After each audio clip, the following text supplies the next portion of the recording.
नमस्कार, आप देख रहे हैं एसपी न्यूज लखनऊ के लोकदल प्रदेश कार्यालय में राष्ट्रीय अध्यक्ष सुनील सिंह ने 2024 के इलेक्शन को लेकर प्रेस कॉन्फ्रेंस की।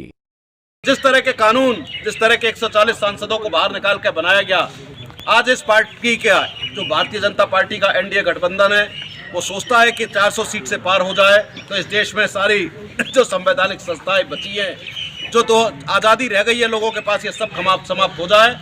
और भारत रशिया की तर्ज पर जैसे अभी चुनाव हुआ कि एक आदमी लड़ा, उसको देश के बाहर निकाल दिया रशिया में, और फिर 87% वोटों से चुनाव जीत गए वहाँ के जो भी वो हैं लड़ रहे हैं, पुतिन है कौन है। तो आज भारत रशिया की तर्ज पर यहाँ का लोकतंत्र 2024 के बनाने के लिए 400 सीटों से ज़्यादा की मांग भारतीय जनता पार्टी कर रही है। ये देश के लिए बड़ा दुर्भाग्य है, और ऐसे दुर्भाग्य के समय आज लोकदल इंडिया गठबंधन के साथ जुड़ा। और बम्बई में जो अभी रैली हुई, जिसमें इंडिया गठबंधन की रैली हुई, उसमें इंडिया गठबंधन में लोकदल शामिल हुआ। मंच पर जहां विभिन्न मुख्यमंत्री बैठे थे पूरे देश के, चाहे स्टालिन जी थे, चाहे झारखंड के मुख्यमंत्री थे, चाहे महबूबा मुफ्ती जी थी, फारूक अब्दुल्ला साहब थे, राहुल गांधी जी थे, खड़गे साहब थे, प्रियंका गांधी जी थी। ऐसे में लोकदल भी एक उसमें घटक के रूप में शामिल हुआ इंडिया गठबंधन में बम्बई की रैली में। और आज लोकदल इसलिए शामिल हुआ क्योंकि कहीं ना कहीं चौधरी चरण सिंह और लोकदल का नाम बदनाम करके एनडीए को समर्थन देने की कोशिश करी, जबकि हालत यह है कि देश का किसान पूरी तरह परेशान है। देश का किसान शंभू बॉर्डर पर पिछले 13 फरवरी से बैठा है, आज भी बैठा है। उस किसान को दिल्ली नहीं घुसने दिया गया, उस किसान पे आंसू गैस के गोले छोड़े गए। हो सकता है कि 2024 में अगर लोकतंत्र में 400 से या जो भी अगर जीत गए तो उनको ऊपर टैंक भी चलाया जाएगा, वो दिन भी इस देश के लोकतंत्र में आएगा। तो जहां इस देश का किसान एमएसपी का कानून नहीं बनाया जाता, एमएसपी के कानून को मांग अपने जीने के लिए हक मांग रहा है, तो कह रहा है आपको हक नहीं मिलेगा, आपको सिर्फ खैरात मिलेगी। 500 रुपया महीना पाओ, 6000 रुपये साल पाओ, आपको फसल का दाम नहीं मिलेगा। हम आपको फसल का दाम नहीं दे सकते, लेकिन हम आपको क्या दे सकते हैं कि हम आपको कहेंगे कि हमने 10 करोड़ लोगों को पानी दे दिया, आवास दे दिया, गैस दे दी, पता नहीं कितनी तरह की योजनाएं समझा देंगे कि ये सब हमने अपने पैसे से दे दिया। हकीकत यह है कि देश के टैक्स के पैसे को बर्बाद करके इस तरह की लोक लुभावन वोट बैंक की नीतियां केंद्र सरकार ने बनाई, लेकिन किसानों को हक नहीं देना चाहते। हम इस देश के माध्यम से लोकदल कहता है कि किसानों को हक दे दो, उसको एमएसपी का कानून दे दो। मोदी जी या जो भी केंद्र की सरकार बनेगी, किसान अपने लिए गैस भी खरीद लेगा, आवास भी बना लेगा, और घर भी बना लेगा, और शौचालय भी बना लेगा, और जरूरत पड़ेगी तो केंद्र की सरकार को 6000 रुपये साल देश का किसान दे देगा। ये लोकदल की गारंटी है, देश के किसान की गारंटी केंद्र सरकार को है। लेकिन इनसे तो खैर अब कोई उम्मीद बची नहीं। लेकिन इंडिया गठबंधन के घोषणा पत्र में जो अभी जारी नहीं हुआ है, लेकिन मन से कह दिया गया है कि इंडिया गठबंधन एमएसपी को कानून बनाएगा, किसानों का कर्जा माफ किया जाएगा, किसानों के लिए जो फसल योजना है उसमें ऐसी योजनाएं बनाई जाएंगी ताकि किसानों को फसल का नुकसान होने पे बीमा की राशि मिले। देश के किसानों का कर्जा अगर देश के 15 लाख करोड़ उद्योगपतियों का माफ किया जा सकता है, तो देश के किसानों का कर्जा भी माफ इंडिया गठबंधन और साथ में लोकदल मिलकर करेगा। बस अब एक कुछ दिन की बात है, 4 जून तक का इंतजार है। देश में जनता तो ठान चुकी है कि बदलाव करना है, और बदलाव हर स्तर पर दिखाई दे रहा है, चाहे उद्योगपति हो, चाहे किसान हो, चाहे नौजवान हो, चाहे आम आदमी हो।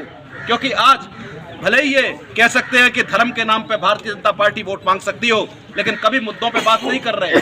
आज मुद्दों पे बात नहीं हो रही कि बेरोजगारी का आलम क्या है, गरीबी का आलम क्या है, देश का आलम क्या है, नौजवानों को रोजगार का आलम क्या है, किसानों की हालत क्या है, महंगाई का हालत क्या है, इन पर चर्चा नहीं हो रही। इंडिया गठबंधन में जैसा राहुल जी ने बोला कि मेरी बात को तोड़ मरोड़ के बोला जाएगा, तो एक शक्ति को उठा के ले आए।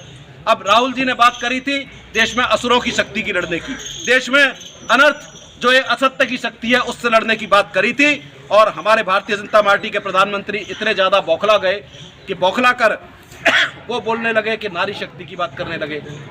भूल गए कि मणिपुर में वो नहीं गए, भूल गए कि हाथरस में क्या हुआ, भूल गए कि ब्रजभूषण शरण सिंह को हटाने में उन्हें कितना समय लगा, और जबकि देश की खिलाड़ी महिला बैठी रही तो उस समय नारी शक्ति नहीं याद आई। लेकिन आज नारी शक्ति की बात करते हैं। तो आज इस देश का जो आलम है, जो देश की शक्ति की बात करी राहुल जी ने, वो देश की असत्य की शक्ति है। वो ताकतें हैं जो एक पूरे के पूरे देश की अर्थव्यवस्था को बर्बाद कर रही है, किसानों को, नौजवानों के भविष्य को बर्बाद कर रही है। उस शक्ति से लड़ने की जरूरत है। तो आज लालू जी की रैली हुई थी उससे पहले 3 तारीख को, तो मोदी जी का परिवार बीच में आ गया कि सारे परिवार लग गए। ऐसा लगता है कि कहीं ना कहीं जैसे इंडिया गठबंधन की रैली होती है ये बौखला जाते हैं, कभी अपना परिवार भगाने लगते हैं, कभी शक्ति से लड़ने की गलत बात करते हैं। तो आज इंडिया गठबंधन पूरी तरह से इस देश में और इस उत्तर प्रदेश में भी भारी बदलाव करेगा। समाजवादी पार्टी, लोकदल, कांग्रेस, हम सब मिलकर इस प्रदेश में 80 में से कम 60 सीटें, आप सोच सकते हैं कि आज भाजपा या कह रही होगी कि आज भाजपा जीतेगी, लेकिन हकीकत यह है कि आज इस प्रदेश में कम से कम 60 से ज़्यादा सीटें इंडिया गठबंधन जीतेगा आने वाले समय में। ये भी हम देखेंगे। आज इस देश में जिस तरह से इलेक्टोरल बॉन्ड, हो सकता है कि अभी आपको ये बात ऐसे लगे, लेकिन जैसे जैसे चुनाव चलेगा हमारे प्रधानमंत्री की बौखलाहट ये बताती है कि वो कितनी ज़्यादा बौखलाते हैं। एक छोटी सी बात को किस तरह से प्रेजेंट करते हैं हमारे प्रधानमंत्री की बौखलाहट इंडिया गठबंधन की ताकत बता रही है। एक जो इलेक्टोरल बॉन्ड का घोटाला है, जो देश का सबसे बड़ा घोटाला है, और जिसमें जिस तरह से चंदा लिया गया, जिस तरह से आप सब ने सब बातें जानते हैं, सब लोगों ने बोल चुके हैं, इसमें कोई नई बात नहीं है कि फ्यूचर गेम पे 2 अप्रैल को छापा मारा जाता है, उसकी संपत्ति 410 करोड़ रुपए जब्त करी जाती है, लेकिन वही 100 करोड़ का चंदा देता है। अब चंदा 100 करोड़ का कैसे देता है, कौन सी उसकी बैंक अकाउंट खुला रह गया, तो ये सब बातें जो हैं, और तमाम तरह की कंपनियां जिन्होंने 8,600 करोड़ रुपए दिए, और शर्म की बात तो यह है कि 1,000 करोड़ इसमें दवाई कंपनियों ने दिया, और वो दवाई की कंपनियां जो देश में कई ब्लैक लिस्टेड करी गई है, उन लोगों ने इसमें इलेक्टोरल बॉन्ड के माध्यम से चंदा दिया। तो देश में जिस तरह से लोगों के स्वास्थ्य के साथ खिलवाड़ करके दवाई बनाने वाली ब्लैक लिस्टेड कंपनियों से चंदा लिया गया, उन्हें फायदा पहुंचाने की कोशिश करी गई, जिस तरह से धंधे को एक्सटॉर्शन बनाया गया, ये देश का बहुत बड़ा घोटाला है इलेक्टोरल बॉन्ड। ये कोई मामूली घोटाला नहीं है। एक शेल कंपनियों के माध्यम से पूरे का पूरा कहते थे कि हम स्विस बैंक से डिटेल लेके आएंगे, खातों की डिटेल। स्विस बैंक की डिटेल तो छोड़िए, स्टेट बैंक ऑफ इंडिया की डिटेल देने को तैयार नहीं था। वो तो सुप्रीम कोर्ट का हम धन्यवाद देते हैं कि जिसके चाबुक के डर से इनको घोटाला देना पड़ा, और ये कुछ सार्वजनिक चीजें हुई। अभी पूरी चीजें सार्वजनिक होने में समय है, लेकिन आज ये घोटाला देश का बहुत बड़ा घोटाला है। और आज इस समय जैसा कि बम्बई की रैली में कहा गया, चुनाव जनता के माध्यम से होगा तो इंडिया गठबंधन हो सकता है कि बहुत बड़ी जीत हासिल करे और जीतेगा। लेकिन आज प्रश्न इस चीज का है कि राजा की जान जैसे तोते में होती है, जैसा बोला गया, आज मोदी जी की जान इस ईवीएम मशीन में है। और इंडिया गठबंधन के सभी साथियों की और हमारी भी मांग है कि भाई वीवीपैट की पर्चियां क्यों नहीं गिनते। आप वोट देने गए, आपने वोट जहां पर दिया, आपको पर्ची मिली, आपके हाथ में दे दें, आप सामने बॉक्स में डाल दीजिए, आप देख लीजिए आपका वोट सही है। उसको गिनने में 2 दिन लगे, 4 दिन लगे, कौन सी बड़ी आफत आ जाएगी। आप 3 महीने अब से लेके आचार संहिता 4 जून तक रहेगी, देश में पूरे 3 महीने तक सब कुछ बंद रहेगा। तो अगर अभी बंद रह सकता है तो 2 दिन ज्यादा लग जाएंगे, सही रिजल्ट आ जाएगा जनता के सामने। लेकिन पर्चियां गिनने का काम नहीं करेंगे। किसको गिनेंगे? उस ईवीएम को जिसका वोट मैनिपुलेट होता है, उस ईवीएम को जिसमें से हर चौथा वोट भारतीय जनता पार्टी को जाता है, उस ईवीएम को जिसको भारत इलेक्ट्रॉनिक जो चिप लगाती है, जिसमें 4 डायरेक्टर भाजपा के होते हैं, उस ईवीएम में जिसमें कि ये सेट किया जाता है कि अगर 19 अप्रैल को चुनाव होना है तो जैसे हम अपने मोबाइल में अलार्म लगा सकते हैं कि 19 अप्रैल को बजेगा, सुबह इतने बजे से इतने बजे तक आपको रिमाइंडर देगा। आपके मोबाइल में भी प्रोविजन होता है, डिलीट टाइमर आईसी आप लगा सकते हैं, आप अपने टीवी को चला सकते हैं। ऐसे ईवीएम में एक सेटिंग करी गई है देश की 350 मशीनों पर कि जिस दिन चुनाव होगा 19 अप्रैल को, उस दिन सुबह 9 बजे से लेकर शाम के 5 बजे तक हर चौथा वोट भारतीय जनता पार्टी को जाएगा। आप कहीं भी डालेंगे वोट, पर्ची में तो आपका होगा, लेकिन वोट जाएगा भाजपा को। ये देश की सेटिंग करी गई है। तो इस तरह से जो हर चौथा वोट भाजपा को भेज रहा है, जिस तरह की मशीनें चल रही हैं, उन मशीनों के सहारे 350 सीटों को मैनिपुलेट करने की जो भाजपा की कोशिश है, 25% वोट तो जीती ले लेते हैं, 10-5% वोट इनके प्रत्याशियों को मिल ही जाता है, राम के नाम पे या जिस भी नाम पर। तो कुल मिलाकर ये देश की 350 से ज़्यादा सीट सिर्फ ईवीएम के दम पर जीतने की कोशिश कर रहे हैं, जनता की ताकत के दम पर। तो ये चुनाव बुरी तरह हारेंगे अगर जनता की वीवीपैट की पर्चियां गिरी जाएंगी। तो आज पूरा इंडिया गठबंधन और लोकदल भी ये मांग करता है कि हम देश के ईवीएम से हमें कोई शिकायत नहीं है। ईवीएम को आप रखिए, इस्तेमाल करिए, हमें कोई शिकायत नहीं है। हमें शिकायत है कि आप जो गिन रहे हैं वो मैनिपुलेट हो चुका है, उसको मत गिनिए। आप वीवीपैट की उन पर्चियों को गिनिए जो आपको ड्रॉप बॉक्स में गिरी गई हैं, वो जो वोट डालने जाए उसको दी जाए और उसको गिन के आप सही वोट की जानकारी दे दीजिए। आज हम गारंटी लेते हैं कि 350 सीट तो छोड़िए, अगर Bharatiya Janata party 100 seat EVM की पर्चियां गिनने से आ जाए तो मोदी जी देश के बड़े नेता हम मान लेंगे, अगर 100 सीट भी जीत जाएं सिर्फ वीवीपैट की पर्चियां गिन के। तो आज देश में 2 मिनट चुनाव का जो मुद्दा है वो वीवीपैट की पर्चियां गिनने का है।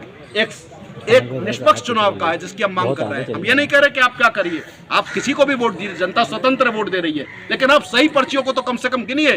तो आज मुद्दा इस देश में सबसे बड़ा, लोकतंत्र में सबसे बड़ा जो खतरा है वो ईवीएम से है, जो पर्चियां नहीं गिनी जा रही उससे है।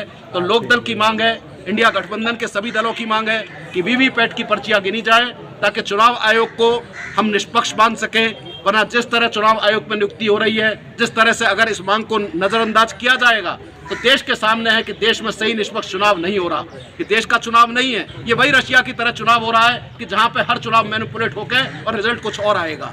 तो आज इस देश की मांग है, इस देश की जनता की मांग है, इस देश के विपक्ष की मांग है, इस देश में जितने बड़े बड़े लोग हैं, चाहे वो स्टालिन हो तमिलनाडु के मुख्यमंत्री, चाहे झारखंड के मुख्यमंत्री हो, चाहे आपके फारूक अब्दुल्ला जी हो, चाहे महबूबा मुफ्ती जो कहती हैं कि हमारे कश्मीर जैसा इस देश को मत बनाइए, आने वाले समय में 2024 के बाद ये देश कश्मीर जैसे हालात हो जाएंगे अगर आज आपने इस देश को नहीं संभाला। तो आज इस देश को संभालने की जरूरत है। आज राहुल जी जो 6700 किलोमीटर की यात्रा करके देश को किया है, तो देश में बदलाव है, देश चाहता है कि बदलाव हो। किसान परेशान है, नौजवान परेशान है, सारी जनता चाहती है, लेकिन वो बदलाव इसलिए नहीं दिखाई देता कि हर चौथा वोट भाजपा पे जाएगा तो ईवीएम जो गिरेगी तो वो वोट सही वोट नहीं है। तो आज निष्पक्ष चुनाव के लिए लोकदल ये कहता है कि ईवीएम की वीवीपैट की पर्चियां गिनी जाएं ताकि देश के सामने सही आए, अन्यथा इस देश का चुनाव निष्पक्ष नहीं है। और हम विपक्ष की इस मांग के साथ पूरी तरह खड़े हैं कि अगर हमारा चुनाव आयोग देश में एक चाहता है कि स्वतंत्रता, एक उसकी एक अच्छी इमेज बने, स्वतंत्र चुनाव बने, हम तो न्यायपालिका से भी गुजारिश करेंगे, विपक्ष जाएगा न्यायपालिका के पास भी कि वो भी इस बात का फैसला दे कि वीवीपैट की पर्चियां गिनने में भले ही 2 दिन का समय लग जाए, भले ही 3 दिन का समय लग जाए, लेकिन देश का निष्पक्ष चुनाव हो तो शायद देश में निष्पक्ष रिजल्ट आएगा। और ऐसा होगा तो देश का संविधान बचेगा, ऐसा होगा तो देश का कानून बचेगा, ऐसा होगा तो देश में किसान बचेगा, ऐसा होगा तो देश में आप जैसा मीडिया बचेगा जो लोगों की आवाज़ यूट्यूब और छोटे छोटे चैनल भी उठाना चाहते हैं, उन लोगों की आवाज़ बचेगी। वरना आने वाले समय में मीडिया भी स्वतंत्र नहीं है, यूट्यूब पे भी लगाने के लिए ब्रॉडकास्टिंग बिल तैयार है। इस देश में बड़े चैनल गोदी मीडिया बनाया गया, लेकिन छोटे मीडिया को भी बर्बाद कर दिया जाएगा आने वाले समय में। संवैधानिक संस्थाएं पहले ही खत्म हो चुकी हैं, ईडी सीबीआई सब इनकी शक्ति है। और आज इस देश में जब चुनाव आयोग नहीं बचेगा, न्यायपालिका जो थोड़ा बहुत काम कर रही है उस पर भी अगर पूरी की पूरी तरह सब कुछ जब्त हो जाएगा तो न्यायपालिका भी अपना स्वतंत्र रूप से काम नहीं कर पाएगी। कई बार जजों ने कहा कि हम स्वतंत्र नहीं है, आपने देखा कई बार जब जजों ने भी मीटिंग करी तो कहीं ना कहीं उनके काम में भी हस्तक्षेप होता है। तो आज इस देश में संवैधानिक संस्थाएं बचाने को, लोकतंत्र बचाने को, देश के किसान का भविष्य बचाने को, देश बचाने को लोकदल पूरी तरह इंडिया गठबंधन के साथ मिलकर चाहता है कि देश बचे, चाहता है कि देश में अच्छी सरकार बने, चाहता है निष्पक्ष चुनाव हो और इसके लिए ईवीएम से वीवीपैट की पर्ची गिनी जाए। ये लोकदल की सबसे बड़ी मांग है और इसके लिए लोकदल आज चाहता है कि इस देश में आप लोगों के माध्यम से देश का चुनाव आयोग सुने, न्यायपालिका सुने और न्यायपालिका इसका संज्ञान ले, चुनाव आयोग इसका संज्ञान ले और अपनी निष्पक्षता बनाए रखे। अन्यथा इस देश की जनता को लग रहा है कि उसके साथ न्याय नहीं हो रहा, ये देश का चुनाव रशिया की और चाइना की तरफ जा रहा है, ऐसा हमारा मानना है। सुनील जी, क्या लोकदल खुद चुनाव भी लड़ेगा? जी बिल्कुल, लोकदल चुनाव भी लड़ेगा। कितनी सीटों पर लड़ेगा, क्या लड़ेगा, अभी जल्दी इसका फैसला होने लगा। कुछ बात चल रही है? हाँ चल रही है, बात भी चल रही है। कितनी सीटों की? अब हमने मांगा है, अब देखते हैं क्या दिलता है, क्योंकि हम लोग उस गठबंधन में तब घुसे जब फैसला हो चुका था, जब इनका आपस का 63 और 17 का फैसला हो चुका था। आज मुझे लगता है उत्तर प्रदेश में 2 पार्टी समाजवादी और कांग्रेस ही थे उस गठबंधन में, बाद में हम तीसरे पार्टनर के रूप में गए। हम तब गए जब उनका फैसला हो चुका था। तो क्या यूपी में तो सपा ने कहीं ना कहीं कांग्रेस को 17 सीटें दी, तो क्या सपा से बात चल रही है कि कांग्रेस? देखिए, इंडिया गठबंधन में बड़ा हिस्सा उत्तर प्रदेश में समाजवादी पार्टी है। हम कांग्रेस से भी मांग कर रहे हैं, उनसे भी मांग कर रहे हैं, अखिलेश जी से ही मांग कर रहे हैं और जो ऐसा होगा 2-3 दिन में स्थिति मथुरा लोकसभा से आपका नाम चल रहा है। लोकदल, किसान, चौधरी चरण सिंह, इतना बड़ा जो हमारा जो एक माहौल है, जो एक माहौल खराब करने की कोशिश करी गई, भारत रत्न हमारे चौधरी साहब को देकर वोट लेने की कोशिश करी गई, भारत रत्न कर्पूरी ठाकुर जी को देकर वोट लेने की कोशिश करी गई, तो ये सब तो लोकदल के नेता थे। तो अगर आज इंडिया गठबंधन पूरा सम्मान करेगा और कहीं ना कहीं हमारी स्थिति अच्छी रहेगी। क्या बिना सीटों के भी समर्थन जारी रहेगा? बिल्कुल जारी रहेगा, हमारा कोई दबाव नहीं है। हम आपके माध्यम से बताना चाहेंगे, हम देश बचाने को इंडिया गठबंधन के साथ जुड़े हैं, हमारा कोई दबाव नहीं है। हम चाहते हैं सम्मान रहे कार्यकर्ताओं का, इसलिए कह रहे हैं, लेकिन कोई दबाव नहीं है और हम चाहते हैं देश बचे, लोकतंत्र बचे और इस लड़ाई में हम पूरी तरह उनके साथ हैं। जयंत चौधरी भी किसानों के हक की बात कर रहे थे। आपने भी कहा कि जो है किसानों के हक के लिए एमएसपी गारंटी वगैरह की हमने बात की, लेकिन अब तो वो जो है एनडीए का हिस्सा है जयंत चौधरी की। लेकिन इस तरीके से क्या आपका जो वोट प्रतिशत है किसानों को लेकर, क्या एनडीए को कितना फायदा पहुँचाता है? देखिए, जैन जी के साथ जो वोट था वो विपक्ष का वोट था, जैन जी का खुद का वोट नहीं था। वो वोट था जो भारतीय जनता पार्टी की नीतियों के खिलाफ का वोट था, और वो वोट जो भाजपा की नीतियों के खिलाफ का वोट है, चाहे जैन जी मथुरा में लड़ते थे, चाहे बागपत में लड़ते थे, चाहे जहाँ भी सीटों पर लड़ते थे, बिजनौर पे 2-4 सीटों पर जो लड़ते थे, वो वोट भाजपा के खिलाफत का वोट है। और 5% वोट भी जैन जी के साथ भाजपा में नहीं जाएगा, क्योंकि वो वोट भाजपा की खिलाफ नीतियों का वोट है। पश्चिमी यूपी की अगर बात करें, पश्चिमी यूपी की मैं आपको बात कर रहा हूँ, मैं आपको बागपत, बिजनौर और जो उनकी मुजफ्फरनगर, जैन जी किस मुंह से संजीव बालियान के लिए टिकट वोट मांगेंगे? क्या जैन जी कह पाएंगे कि कल को उनके पिताजी अजीत सिंह जी जो हमारे भी नेता थे, वो संजीव बालियान से लड़के एक गठबंधन बनाने की वहाँ जो एक माहौल बिगड़ा था मुजफ्फरनगर में, उसे बचाने की कोशिश कर रहे थे? आज जैन जी कैसे संजीव बालियान जी के लिए वोट मांगेंगे? आज जैन जी कैसे कहेंगे कि जिन किसानों के ऊपर 800 से किसान ज़्यादा शहीद हुए, उन 800 किसानों के ऊपर जिनके ऊपर लखीमपुर में गोलियां चलाई गई, हम तो चाहते हैं जैन जी को भाजपा भेजे, वहाँ पे लखीमपुर में प्रचार करवाए, जैन जी का चेहरा भी सामने आए जनता के सामने। क्या जैन जी लखीमपुर में जाकर प्रचार कर पाएंगे? उन किसानों के, जिस आदमी को जेल में होना चाहिए था, आज भाजपा उनको टिकट दे रही है। हम तो चाहते हैं जैन जी जाकर प्रचार करें, अगर करना चाहें तो किसान तभी तो कंफ्यूज रहेगा कि किधर जाए, आप किधर जाए या उनकी तरफ जाए। देखिए, उनके साथ है ही नहीं किसान, उनके साथ कोई किसान नहीं है। मैं आपको स्पष्ट करना चाहता हूँ, एक मिनट, मैं आपको बहुत स्पष्ट करना चाहता हूँ, भारतीय जनता पार्टी को जयंत चौधरी से कोई फायदा नहीं हो रहा। जयंत चौधरी को जरूर फायदा हो रहा है, लेकिन भाजपा को जयंत से कोई फायदा नहीं हो रहा, क्योंकि जो वोट विपक्ष का था वो विपक्ष में खड़ा है। वो विपक्ष के लिए वोट इंडिया गठबंधन के साथ, लोकदल के साथ, इंडिया गठबंधन के साथ भाजपा को हराने का काम करेगा, और उससे ज्यादा वोट जो वोट भाजपा के भी साथ था वो आके भाजपा को हराने का काम करेगा। बीच में लोकदल और राष्ट्रीय लोकदल की कंफ्यूजन कैसे खत्म करेंगे? भारत जोड़ो न्याय यात्रा चल रही, तो उस दौरान मीडिया ही लोकदल के, आप जा रहे थे मंच पे, तो लोकदल की जगह राष्ट्रीय लोकदल चला रही थी। देखिए, कुछ मीडिया थोड़ा सा जल्दबाजी में चला देता है, तो सब में मीडिया में भी अच्छे सब लोग अभी पूरा स्टडी करके, होमवर्क करके नहीं करते तो कर देते हैं। तो इसमें हम निवेदन करेंगे मीडिया से कि होमवर्क करें। लोकदल एक राष्ट्रीय दल रहा है, लोकदल वो दल रहा है जिसमें देवीलाल जी, कर्पूरी ठाकुर जी, मुलायम सिंह यादव जी और बड़े बड़े देश के नेता रहे, यहाँ तक कि कर्नाटक के मुख्यमंत्री सिद्धरमैया सबसे पहले जब एमएलए बने तो इसी लोकदल से बने। ये राष्ट्रीय दल रहा है। राष्ट्रीय लोकदल जो एक मिलता जुलता नाम है, जो कल्पनाथ राय मऊ से सांसद होते थे उन्होंने बनाया, और इसलिए बनाया क्योंकि आजमगढ़ में 14 में से 9 सीट लोकदल जीतता था, तो मिलता जुलता नाम कल्पनाथ राय जी ने राष्ट्रीय लोकदल बनाया, जिसको जैन जी चला रहे हैं। एक मिलता जुलता नाम चलाकर धोखा देने की कोशिश कर रहे हैं। तो मीडिया को भी समझना चाहिए, जनता को भी समझना चाहिए, एक नकली लोकदल है, नकली आइडियोलॉजी है। यहाँ वो दल है जो चौधरी साहब का दल है, और ये दल जनता को विकल्प देगा और जनता के लिए लड़ेगा, और विपक्ष की राजनीति करता है सत्ता के लिए। हम पिछले 15 साल से भी विपक्ष की राजनीति कर रहे हैं। सर, किसान और नौजवानों की बात कही है, मोदी जी कह रहे हैं कंधे पे किसान, दूसरे कंधे पे जो नौजवान है, और आप कह रहे हैं किसानों की बात सुन नहीं, नौजवानों की बात सुन नहीं पा रहे, कैसे देखते हैं? बिल्कुल, जब 11 महीने आंदोलन चला कॉर्पोरेट का, अडानी अंबानी सरकार का जो आंदोलन चला, तो उसमें कहीं दिखाई नहीं दिया कि मोदी जी का कहाँ क्या था।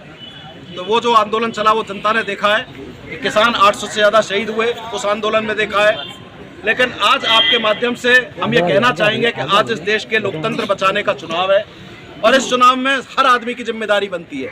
और हमारी मांग कोई बहुत गलत नहीं है, हम उन वीवीपैट की, ईवीएम की पर्चियों को गिनने की बात कर रहे हैं जो गिनना चाहिए लोकतंत्र के हित में। आप लोग बताइए क्या होना चाहिए कि नहीं होना चाहिए? सर, चुनाव से पहले ईवीएम की बात उठती है, मगर ईवीएम की बात और सिर्फ पर्चियां गिनने की बात होती है। आप करिए, ईवीएम से चुनाव करिए, कोई दिक्कत नहीं है, सिर्फ उन पर्चियों को करिए। इसमें क्या गलत बात है? इसमें कहीं तो गलत है? अगर निष्पक्ष चुनाव के लिए इसको गिना जाए, सारे विपक्ष की मांग है। तमिलनाडु के स्टालिन उठा रहे हैं, कश्मीर के फारूक अब्दुल्ला साहब उठा रहे हैं, पूरे झारखंड के उठा रहे हैं, उत्तर प्रदेश के उठा रहे हैं, पूरे देश के नेता उठा रहे हैं, तो इसको गिनने में कोई परेशानी है? कोई इसमें क्या परेशानी की बात है? देश की जनता चाह रही है तो इसको उठाने में कोई परेशानी है? इसको गिनने में 2 दिन ज्यादा लग जाए, कौन सा लोकतंत्र खतरे में आ जाएगा? ठीक है, थैंक यू, धन्यवाद।